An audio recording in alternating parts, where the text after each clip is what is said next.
Palavra da Verdade, com Hernandes Dias Lopes.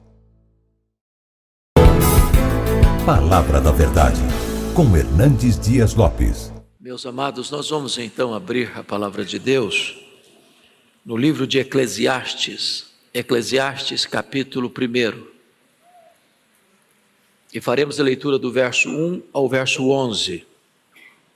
Eclesiastes, capítulo 1, versos de 1 a 11.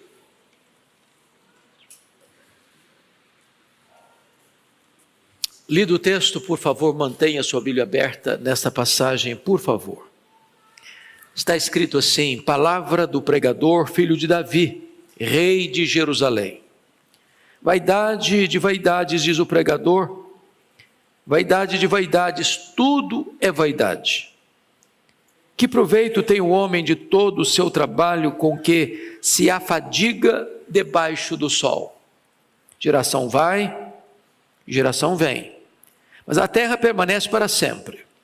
Levanta-se o sol e põe-se o sol, e volta ao seu lugar, onde nasce de novo. O vento vai para o sul e faz o seu giro para o norte. Volve e revolve-se na sua carreira e retorna aos seus circuitos. Todos os rios correm para o mar, e o mar não se enche. Ao lugar para onde correm os rios, para lá tornam eles a correr. Todas as coisas são canseiras tais, que ninguém as pode exprimir. Os olhos não se fartam de ver, nem se enchem os ouvidos de ouvir.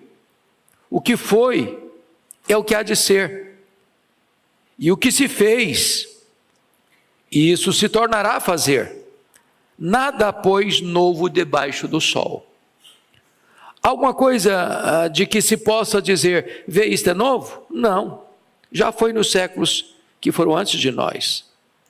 Já não há lembrança das coisas que precederam, e das coisas posteriores também não haverá memória entre os que hão de vir depois delas. Eu gostaria de meditar à luz desse texto sobre o tema em busca do sentido da vida. Em busca do sentido da vida. Há um consenso, e esse consenso é eloquente, de que o livro de Eclesiastes é o livro mais complicado da Bíblia. É o livro mais difícil de ser interpretado da Bíblia. Salomão escreveu 3 obras. Ele escreveu o Cântico dos Cânticos na sua juventude, escreveu Provérbios na sua maturidade e escreveu Eclesiastes na sua velhice.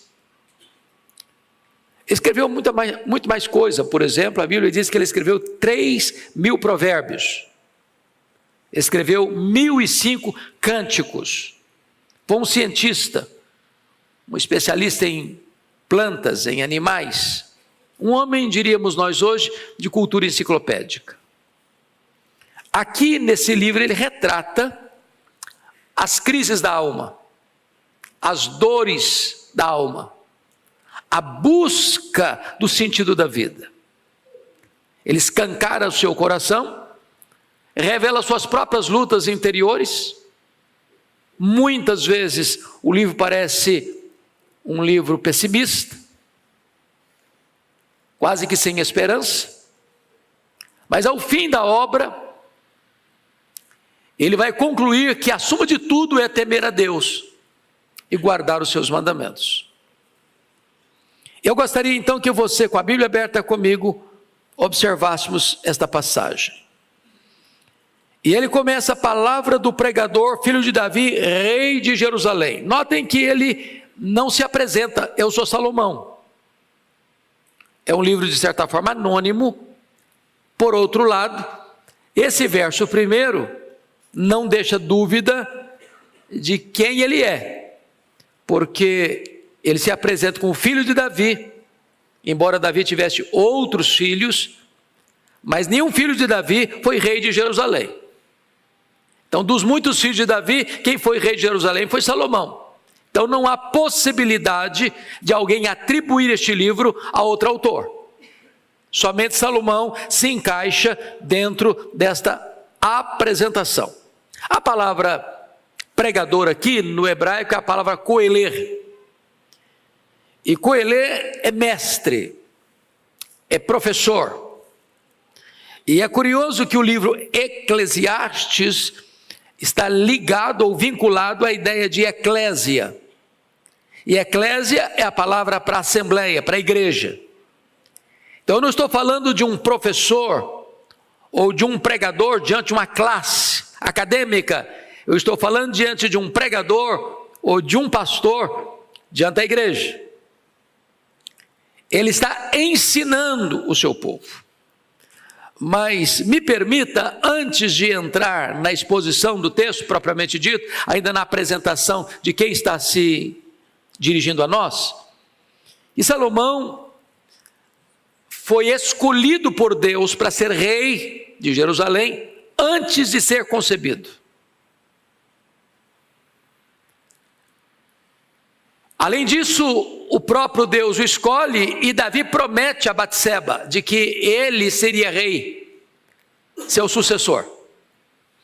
Vocês bem lembram do fato que, quando Davi já estava velho, doente, acamado, com um problema de hipotermia, um dos seus filhos, Adonias, resolve conspirar, usurpar o trono e se autodeclarar rei. E Davi tem pulso ainda para reverter esse quadro e coroar Salomão ainda em vida, depondo desta forma o rei usurpador Adonias. Salomão começa o seu reinado, reina 40 anos, e no começo ele tem a oportunidade dada por Deus de pedir o que quisesse. E ele sabiamente pede para Deus discernimento, sabedoria para governar. Isso agradou o coração de Deus, e Deus diz: eu vou lhe dar sabedoria e vou lhe dar riquezas. E Salomão veio a ser o homem mais sábio, Salomão veio a ser o homem mais rico da sua geração. Salomão teve o privilégio de realizar o sonho do seu pai. O sonho do seu pai, Davi, era construir um templo ao Senhor. Conseguiu arranjar todo o material, todos os recursos necessários, mas Deus não o permitiu construir o templo. Ele era um homem de guerra. Suas mãos tinham sangue das batalhas. Então Salomão é o homem que vai cumprir o sonho do pai e construir o templo, construir palácios. Mas Salomão tem um grande problema. Se você ler Deuteronômio 17, na época de Moisés, 500 anos antes de Salomão, sabendo Deus que o povo de Israel pediria um rei, Deus, o job description, Deus deu o papel que um rei deveria desempenhar ao assumir o trono de Israel. E dentro desses preceitos divinos, algumas coisas um rei não podia fazer. Primeiro, ele não podia acumular para si cavalos. Por quê? Porque não podia confiar no exército. Não podia multiplicar para si ouro. Não para o reino, para ele, ouro, para não confiar no poder econômico. Não podia multiplicar para si mulheres. O aspecto aqui não é tanto por devassidão moral. O problema aqui é que as muitas mulheres procedentes de diversas nações, com seus muitos deuses, poderia corromper o coração do rei e tirá-lo dos caminhos de Deus para um caminho de idolatria. Salomão quebra todos esses preceitos. Salomão multiplicou para si cavalos, voltando ao Egito para comprar os cavalos. Salomão multiplicou para si ouro. Salomão multiplicou para si mulheres, a ponto de ter no seu harém 1000 mulheres, 700 mulheres, 300 concubinas. Mas não foi só isso.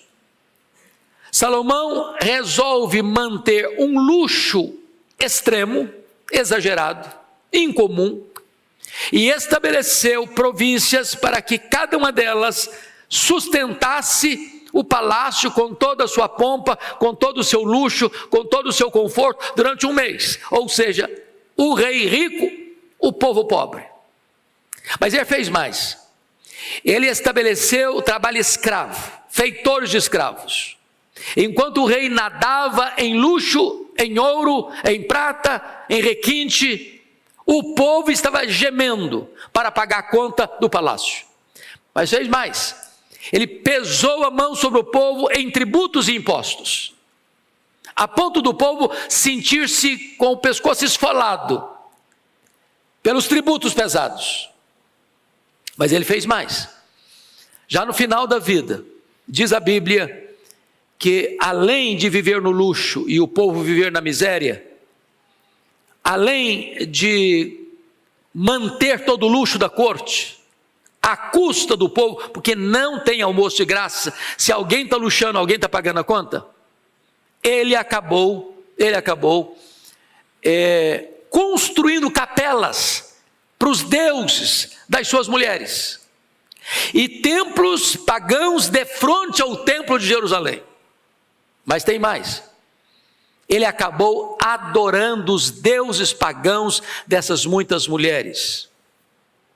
Mas tem mais, quando a Bíblia retrata o desgosto de Deus com essa postura dele, dizendo que ia entregar o reino dele nas mãos de outro, e Deus deu o CPF da pessoa, vai ser Jeroboão, que era um feitor de escravo de Salomão. Ele persegue esse cidadão para matá-lo, e esse cidadão tem que fugir para o Egito. Mas finalmente, Salomão não faz corretamente o seu sucessor. Só tem 3 filhos de Salomão mencionados na Bíblia. Roboão era um deles, o sucessor de Salomão. Começou a governar com 41 anos, portanto o menino nasceu 1 ano antes do pai assumir o governo. Ou seja, o menino cresceu no luxo, cresceu no palácio, com seus coleguinhas, acostumado com luxo. Quando ele assume o governo, depois da morte de seu pai, no ano 931, o povo veio sob a liderança desse indivíduo, Jeroboão I, para pedir para ele aliviar os impostos, e nós vamos servir você, vamos ser leais a você. Ele insensatamente disse: não, o meu dedo mínimo vai ser mais grosso do que o braço do meu pai, eu vou castigar vocês ainda mais, vou pesar ainda mais a mão. E das 12 tribos, então 10 delas seguem a liderança cismática de Jeroboão I, e ficando apenas as 2 tribos, Benjamim e Judá, sob a dinastia de Davi. Nós estamos falando de um homem, portanto, que teve esses desvios, essas quedas, esses deslizes. E o livro de Eclesiastes, de certa forma, retrata toda essa angústia da alma desse homem que se desvia de Deus por tanto tempo, e só vai se voltar para o Senhor no final da sua vida. E possivelmente, e eu entendo assim, que o livro de Eclesiastes é um livro testemunhal.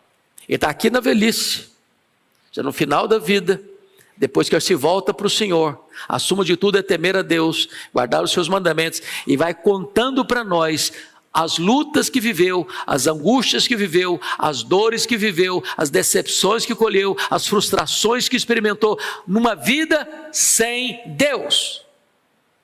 Então, com esse pano de fundo, vamos continuar a leitura do texto que nós lemos. Versículo 2. Veja você comigo o conceito secularista da vida. Leia o verso 2 comigo, por favor, vamos juntos. Vaidade de vaidades, diz o pregador, vaidade de vaidades, tudo é vaidade. Ele está olhando para a vida apenas no ponto horizontal, apenas numa linguagem humana, terrena, temporal. Ele não coloca Deus nessa avaliação. Ele está olhando para a vida debaixo do sol, numa perspectiva puramente humana, e ele vai reduzir tudo o quê? A vaidade. Quando ele diz vaidade, vaidade, isso é ênfase no hebraico, cântico dos cânticos, né? ênfase. Então é isso que ele está falando. E a palavra vaidade, rebel no hebraico, é sopro, é vento, é vapor, é vaidade. Ou seja, os projetos humanos fora de Deus são castelo de nuvens diante de uma tempestade de vento. É menos do que castelo de areia, é castelo de nuvens, não tem consistência. O homem bota a mão e ele tenta palpar, e não encontra sentido na vida, no dinheiro, no sucesso, na fama, nos prazeres, nas conquistas, tudo isso não dá sentido para ele viver. Agora notem, ele vai colocar ainda um conceito secularista do trabalho. Leia o verso 3 comigo, todos nós. Que proveito tem o homem de todo o seu trabalho, com que se afadiga debaixo do sol? Então, veja bem, debaixo do sol. Ele está dizendo que trabalho produz o quê? Fadiga. Aliás, é consequência do pecado. Deus diz para Adão, olha, do suor do teu rosto, comerás o teu pão. Vai ter fadiga. A terra vai produzir cardos, abrolhos, espinhos. Você vai ganhar o pão, mas com muita luta, com muita fadiga. Agora a pergunta é, que proveito? Que proveito? Isso é um termo comercial, a palavra proveito aí. A vida não paga dividendos. O que ele está querendo dizer com isso, irmãos? É que o homem trabalha, economiza, junta um dinheirinho, compra uma casa, compra um carrinho, se tiver mais um pouquinho de dinheiro, compra uma casa melhor, e se tiver mais dinheiro, compra mais 2 casas, mais 3 casas, compra uma fazenda, compra um avião, compra um iate, compra isso, compra aquilo, e compra aquilo outro, compra aquilo outro. Ele não consegue usufruir tudo, e no dia que ele morrer, quanto ele vai levar disso? Nada. Trabalhou. Sabe quem vai usufruir? Quem não ralou. Quem não ralou. Já perceberam isso? Filhos criados em berço de ouro, via de regra não pegam no pesado? Quem trabalhou foram os avós, quem trabalhou foram os pais. Ele vai usufruir. Não custou nada para ele, ele não sabe quanto custou mesmo, não sabe quanto custa mesmo, e ele vai gastar e vai gastar. Aí Salomão está dizendo o seguinte, olha, é vaidade, porque eu me empenhei, eu ralei, eu esforcei, e daí? O que surgiu? O que sobrou? Sobrou nada. Sobrou um caixão de cedro, e mais nada. E mais nada, na perspectiva humana, debaixo do sol. Isso me lembra de um banqueiro brasileiro, riquíssimo, que morreu na pandemia, a Covid-19. E a filha, chorando no funeral, disse uma frase lapidar. O mais terrível de tudo, meu pai, sendo um homem bilionário, morreu por falta daquilo que é de graça, o ar nos seus pulmões. O que como leva? Nada. Bom, mas agora ele vai fazer uma outra análise da mesmice das gerações andando em círculo. Olha o verso 4 comigo, leia o 4, toda a igreja. Geração vai, geração vem, mas a terra permanece para sempre. Então para com geração vai, geração vem. Geração lá do Egito, dos faraós, geração da Síria, do Sargão II, do Senaqueribe, geração lá da Babilônia, do Nabucodonosor, a geração lá da Pérsia, do Dario o Grande, a geração dos gregos com Alexandre, geração dos imperadores romanos, dos Césares, as gerações vão passando, geração em geração, mas o que está acontecendo? As mesmas lutas, os mesmos problemas, as mesmas angústias, os mesmos dramas, os mesmos pecados, os mesmos anseios, as mesmas guerras.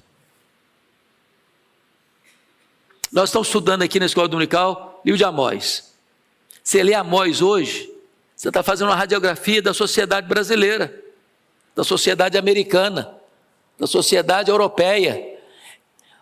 Os homens, irmãos, mudou a tecnologia. Nós somos a geração da internet. Nós somos a geração da propulsão a jato. Nós somos a geração que explora o espaço. Nós somos a geração da cirurgia robótica. Nós somos a geração que empacota na cabeça de um alfinete os dados genéticos dos mais de 8 bilhões de habitantes. Mas nós somos as gerações com os mesmos problemas de 2000 anos.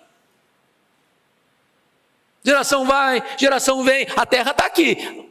Os problemas são os mesmos. Os mesmos.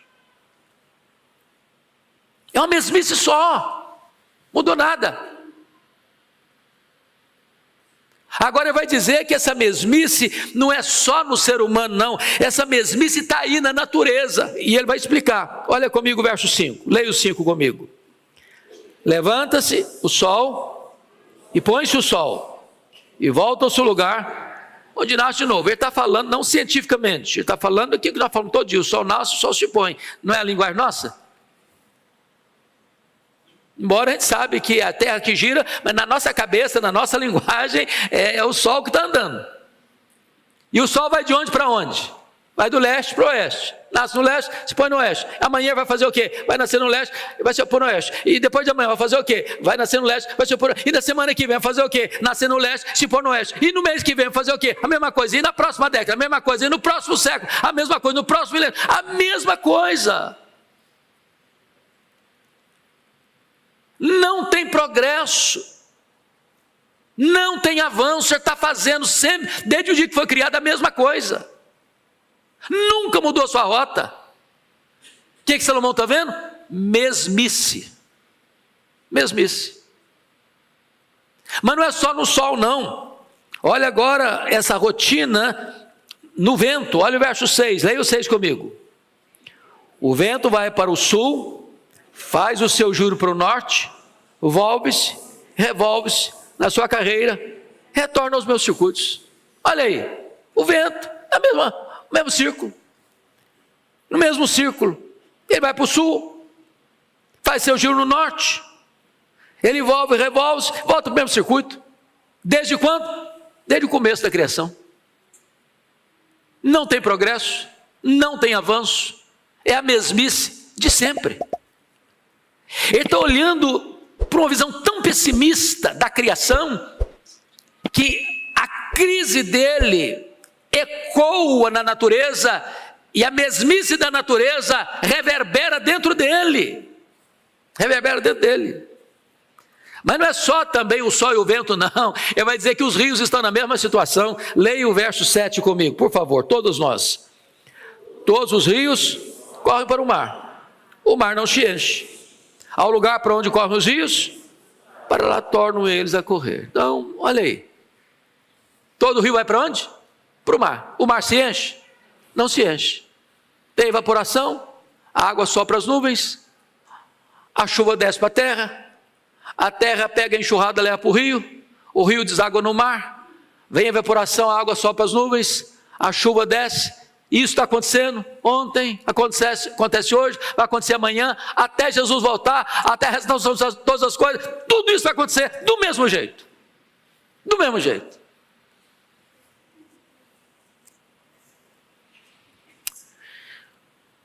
Se nós tirarmos Deus da criação, da natureza, você entra em pânico. Porque a mesmice é crônica. O que nós cremos, e nós acreditamos, e pregamos, e confessamos, é que o nosso Deus intervém. Ele intervém no sol e manda o sol parar, o sol para. Ele intervém e dá uma ordem às estrelas, elas aparecem. Ele intervém e faz o mar abrir, o mar abre. Ele intervém e faz chover, ou faz cessar a chuva, e ele faz a coisa acontecer. Agora, se você tira Deus da natureza, da história, você entra em pânico. Parece que a vida perdeu o sentido. É uma mesmice crônica. Mas notem agora que essa procura pelo ser prossegue em Salomão numa insatisfação absoluta. Nada consegue satisfazer a vida dele. Olha o versículo 8 comigo e leia comigo o verso 8. Todos nós. Todas as coisas são canseiras tais que ninguém pode as exprimir.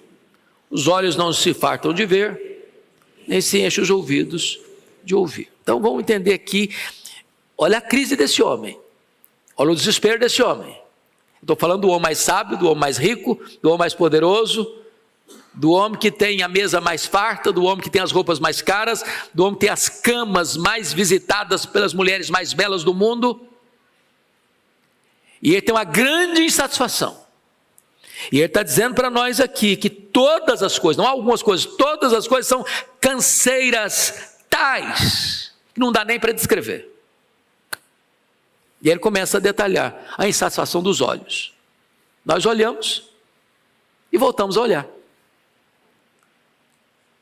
E nunca nos fartamos de ver. Nunca chegará o dia que você vai dizer assim, eu já vi tudo, não quero ver mais nada, agora eu quero que apague a minha visão. Eu quero continuar vendo. Porque os olhos são insaciáveis. Você ouviu e continuou ouvindo. E amanhã vai ouvir de novo. E jamais você vai dizer, eu não quero ouvir mais nada, eu quero cessar esse sentido que eu tenho da audição. Os ouvidos são insaciáveis. Há uma busca que não se encontra. Essa é a angústia desse homem. Mas mais do que isso, ele começa a perceber que há uma repetição da história e nada é novo na história ao redor dele. Ele está encurralado pela falta de sentido da vida, se olha a vida apenas debaixo do sol, na perspectiva horizontal, humana, terrena, temporal. Confira comigo o verso 9 e 10. Leia o 9 e 10 comigo, por favor. Vamos juntos. O que foi é o que há de ser. E o que se fez se tornará a fazer. Nada há, pois, novo debaixo do sol. Verso 10. Alguma coisa de que se possa dizer, vê, isto é novo? Não. Já foi nos séculos que foram antes de nós. Então vamos entender isso aqui. Ele está dizendo que não há novidade. O que está acontecendo hoje? O que aconteceu na época dele, 1000 anos antes de Cristo, 3 mil anos de nós. Então, o que acontece? Nascimento e morte. O que acontece? Celebração e choro. O que acontece? Conquista e perda. O que acontece? Paz e guerra. O que acontece? Acordos e conflitos. O que acontece? Esperança e desespero. Não é isso que você está vendo? É isso que existia há 3 mil anos. Não tem nada novo. Você tem novas tecnologias. Mas o problema do homem é o mesmo. As crises são as mesmas. Os pecados são os mesmos. A cobiça é a mesma. A vaidade é a mesma. Os sonhos são os mesmos. E aí ele vai dizer uma coisa assim interessantíssima. No verso 11, não há lembrança. O que ele está querendo dizer com isso? Está querendo dizer com isso que pessoas e acontecimentos passam pela nossa vida e passam. E ficam lá atrás. Por exemplo, se eu fizer uma pergunta aqui no auditório, honesta e simples, quem aqui, nesse auditório, me cita o nome do seu tataravô e da sua tataravó? Quem sabe? Mas foram pessoas importantes da sua família. Você não se lembra? Sabe o que significa isso? O seu tetraneto não vai saber que você existiu? Desculpa me dar essa notícia para você. Você nem vai ser lembrado. As pessoas passam. E não há lembrança. Vocês se lembram da fala do John Lennon, dos Beatles, de Liverpool? Ele afirmou na década de 70, depois de 10 anos que estavam no auge, nós somos tão conhecidos, nós somos tão relevantes, nós somos tão amados, que nós somos mais famosos do que Jesus Cristo. Bom, John Lennon foi assassinado em 1980 por Mark David Chapman. E só os mais apreciadores dos Beatles sabem de cor o nome dos 4 componentes da banda. Você sabe? Bom, John Lennon, Paul McCartney, George Harrison, Ringo Starr. Eu sei porque eu tomei nota. Também não sabia.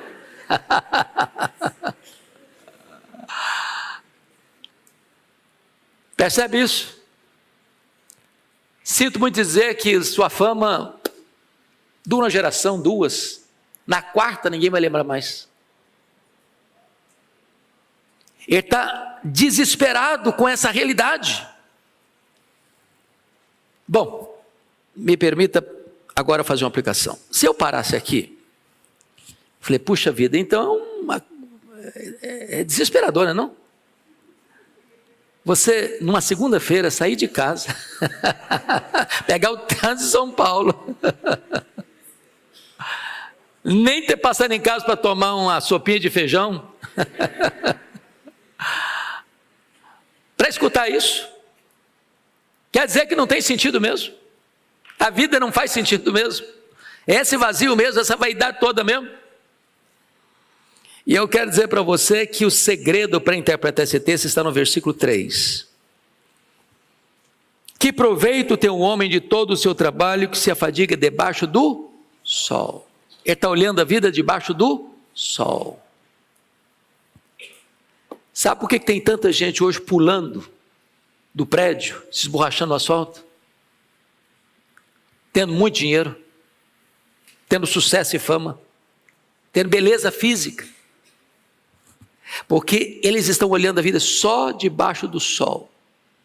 E olhar a vida só debaixo do sol não traz esperança.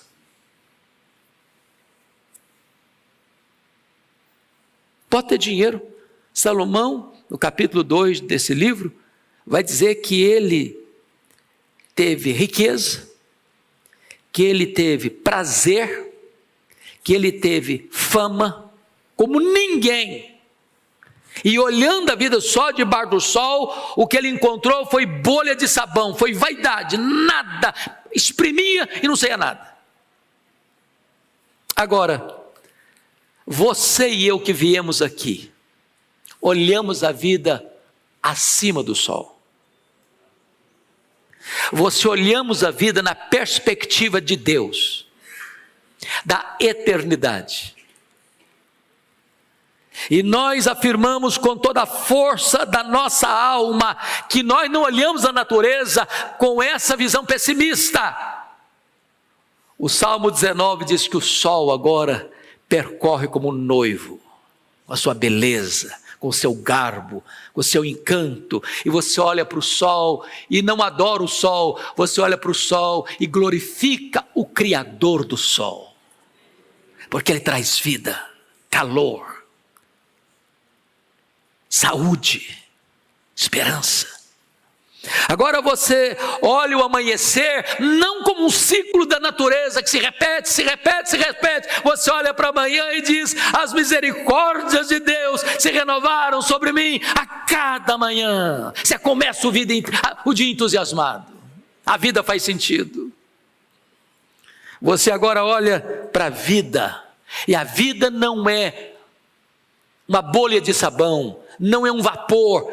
Agora a vida tem sentido. Você diz: para mim o viver é Cristo, porque Jesus veio para me dar vida, de vida em abundância, e eu agora tenho nele vida eterna. Eu celebro a vida, eu desfruto da vida, eu estou encantado com a vida é um dom de Deus, a vida é um presente de Deus. Eu quero cuidar do meu corpo, eu quero cuidar da minha mente, eu quero cuidar das minhas emoções, eu quero cuidar da minha alma, porque toda a minha vida foi projeto de Deus, é obra de Deus, para a glória de Deus, e a minha vida vai ser colocada no altar de Deus, para viver na vontade dEle, para a glória dEle. Faz sentido viver. Você olha para o trabalho, não é esse enfado todo nada, não é mesmo. Você acha o seguinte: trabalhar é uma bênção, trabalhar é uma bênção. Levantar de manhã para ir para o trabalho, não é aquela canseira que fala: puxa, vir mais um dia, uma outra. Não, você vai com prazer, porque o seu trabalho abençoa outras pessoas, porque o seu trabalho constrói futuro. O seu trabalho é resultado, daí você tira o seu sustento, o seu pão, e você sustenta a sua família, e você estende a mão ao necessitado, e você contribui para a obra missionária, e você vai dizer assim: no Senhor o meu trabalho não é vão. Tudo faz sentido. Tudo faz sentido. Agora, não é a mesmice não. Tem um novo coração, tem uma nova mente, tem uma nova vida, tem uma nova aliança, tem um novo céu, uma nova terra. Tudo se faz novo. E você encontra então o sabor da vida, o privilégio da vida. Porque você não está olhando a vida só debaixo do sol. Você está olhando a vida acima do sol e contemplando aquele que é a razão da existência do próprio universo. Em busca de sentido da vida. Não encontra esse sentido nas coisas. Você encontra o sentido da vida no Deus Criador de todas as coisas. Eu quero concluir dizendo que eu estava de férias, certa feita, e quando posso, eu gosto muito de caminhar na praia. Esse é o meu hobby principal nas férias. Levantar de madrugadinha para ver o sol nascer, caminhando na areia. E percebi que quando eu saía para a caminhada, tinha uma moça que ficava no pátio do hotel, como que numa espécie de yoga, com as pernas cruzadas, olhando para o céu. Aí quando eu voltei, o sol já tinha nascido, já estava brilhando, e ela estava lá, numa liturgia, adorando o sol. E eu, curioso, me aproximo dela, e a hora que ela deu uma pausazinha, eu perguntei: o que você está fazendo? Ela me disse: eu estou adorando o sol. O sol é maravilhoso, o sol é encantador, o sol é belo, o sol enriquece, o sol ilumina, o sol aquece, o sol fertiliza, o sol dá saúde. E foi fazendo elogios ao sol. Eu fiquei até animado com ela, de tanta coisa linda que ela falou do sol. E eu disse: eu também adoro. É mesmo? Você adora? Eu falei: adoro. A quem você adora? Eu respondi: eu adoro o Criador do sol. É maior do que o sol, é mais lindo que o sol, é mais poderoso que o sol. Ele pode preencher o vazio do meu coração que o sol não consegue. Esse é o Criador que eu quero apresentar a você. E falei para ela de Jesus. Hoje você pode sair daqui não apenas contemplando a beleza da criação, mas encantado com o Criador, porque só Ele, em Jesus o seu Filho, pode dar sentido à sua vida. Que Deus nos abençoe.